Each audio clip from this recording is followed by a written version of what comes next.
What's up, PSGINT family? It's your boy PSGINT here, and I'm finally going to answer the debate: Kylian Mbappe or Erling Haaland.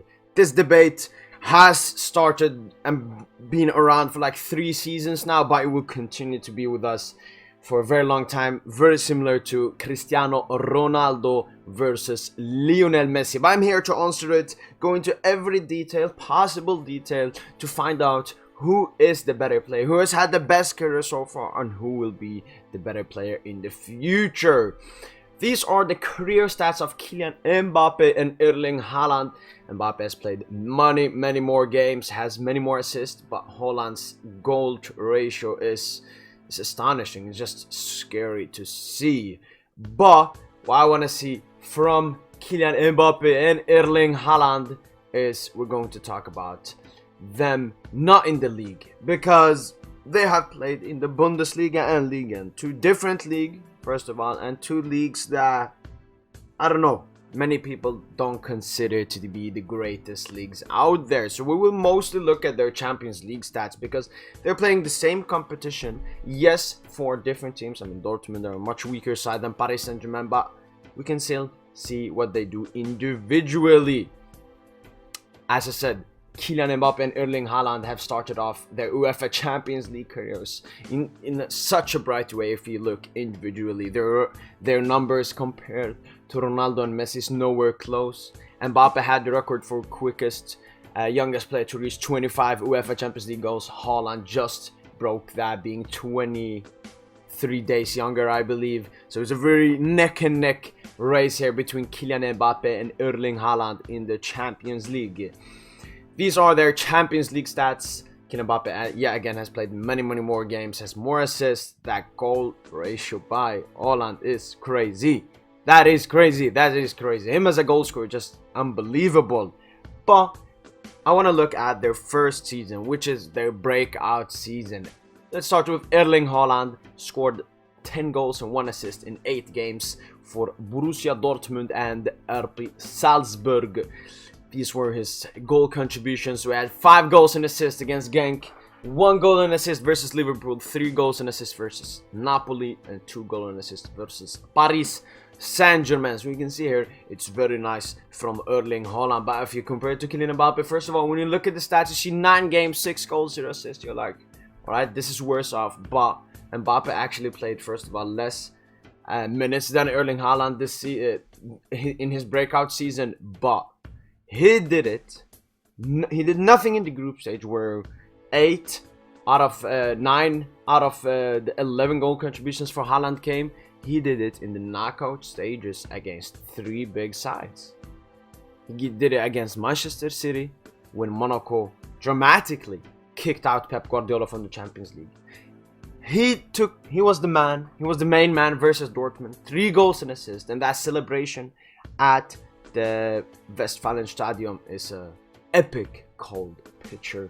And then coming up against Juventus in the semi-finals, scored the goals against them, which was their first goal conceded in that Champions League knockout stage, showing that Mbappe, at the young age he was, even in an inferior side like Monaco, did it against the best teams. And for me, this is better than what Haaland did in his breakout season. Next up, we will look at them entirely in the Champions League. As I said, that's the focus.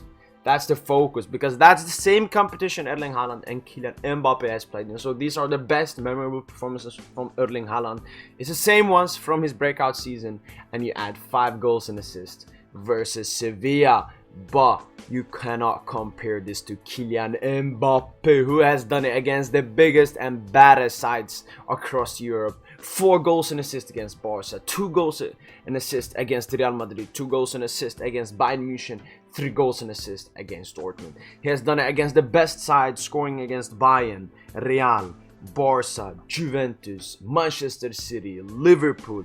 Every big team he has faced, he has scored against them, and he has done that away as well, which is harder to do. So Champions League wise, Erling Haaland, Kylian Mbappe, very similar stats. But Mbappe beats him in what category? Big stage category. You can use excuses for Haaland, saying, well, he doesn't play in as good as a team as Kylian Mbappe and so on. His team gets out of the Champions League early on. But listen, Mbappe has done it. Haaland hasn't done it yet. That's how easy it is for me. Second, we will look at their international stats. As I said, yet again, different stages, Norway compared to France, but that means Mbappe has much higher expectations of him and plays in bigger games than what Haaland does. So these are the international stats, and I removed friendly games. So yet again, we can see very similar stats. Haaland beats out Kylian Mbappe in that goal scoring manner yet again, but Mbappe has him in assists.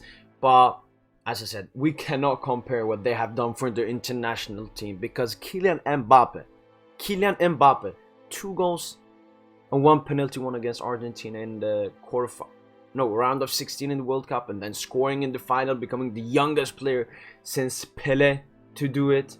And then we have Haaland, who has scored a lot for Norway, but mostly in qualification. So as I said, it's very hard to compare them here, but what Mbappe has done, you cannot disrespect this. What Mbappe has done for France will pretty much forever be greater than anything Haaland does for Norway. Next up, trophies. Yeah, again, extremely hard. Both have played at different teams. Haaland, yet again, weaker team. But just look at that trophy cabinet. Mbappe has 16 trophies. Haaland has 3. Mbappe has 1 Football of the Year. Haaland has 3. But that's mostly because Mbappe competes with much better player in France. Top scorer, Kylian Mbappe has 6. 4 of them in Ligue 1, 2 in Coupe de France, and 1 in Coupe Gambardella, whilst Haaland has 3 top scorers, 1 in UEFA Champions League, 1 in Under-20 World Cup, and 1 in UEFA Nations League. So yeah, again, when it comes to trophies, when it comes to top scorer, Mbappe beats out Haaland. Haaland as well played in Dortmund, played in the Bundesliga, scored a lot, but couldn't win the top scorer in the Bundesliga. Yes, he had an elite competitor in Robert Lewandowski, but Aubameyang won that trophy before, which Lewandowski, I remember, got mad at. So yeah, again, not an excuse here for Haaland for me. Next up, we have to look at them in the Ballon d'Or. I know the Ballon d'Or isn't a serious list, isn't anything serious, but what Kylian Mbappe yet again has done here is nothing compared to what Haaland has done. So Haaland has featured once in the top 30, and that was in 2021, finishing 11th. Him and Mbappe are in the top 30 this season, but the ranking hasn't come out yet. In 2020, it was cancelled, as we all know. In 2019, Mbappe came 6th, and in 2018, Mbappe came 4th. Yeah, again, it's very hard from Haaland's perspective to compare to Mbappe here, but Mbappe has done stuff that we need to respect. That pretty much no youngster in the world has ever come close to. Right now, I'm talking right now, youngsters in the world right now. Then, here are the excuses for Kylian Mbappe. He plays as a winger for the French and Paris Saint-Germain, which means he's more far away from the goal and has less possibility of scoring. Whilst Erling Haaland's excuse is injuries. He's an extremely injury-prone player. Last season at Dortmund, that was a big reason why Dortmund crashed out of the UEFA Champions League. I think Haaland got like a 4-month injury that season. And this is something that will probably yet again happen more times in Erling Haaland's career, which is unlucky. Whilst Kylian Mbappe, as I said, his excuse is him playing a lot on the wing, especially in the beginning of his career for Monaco, for Paris Saint-Germain, and for France, with them always playing with Giroud or Benzema as the focal number 9. One other thing I haven't seen mentioned that much in the Kylian Mbappe Erling Haaland debate, it is Mbappe. He had a breakout season at Monaco. Next season, he moved on. He moved on to one of the biggest clubs in the world, which is Paris Saint-Germain. Playing with Neymar, playing with Cavani, playing with Verratti, Marquinhos, Thiago Silva, Thiago Motta, all of these legends at a huge club with huge expectations. And he was a youngster at that time, but he still chose that because he had that in him. He felt he can do it.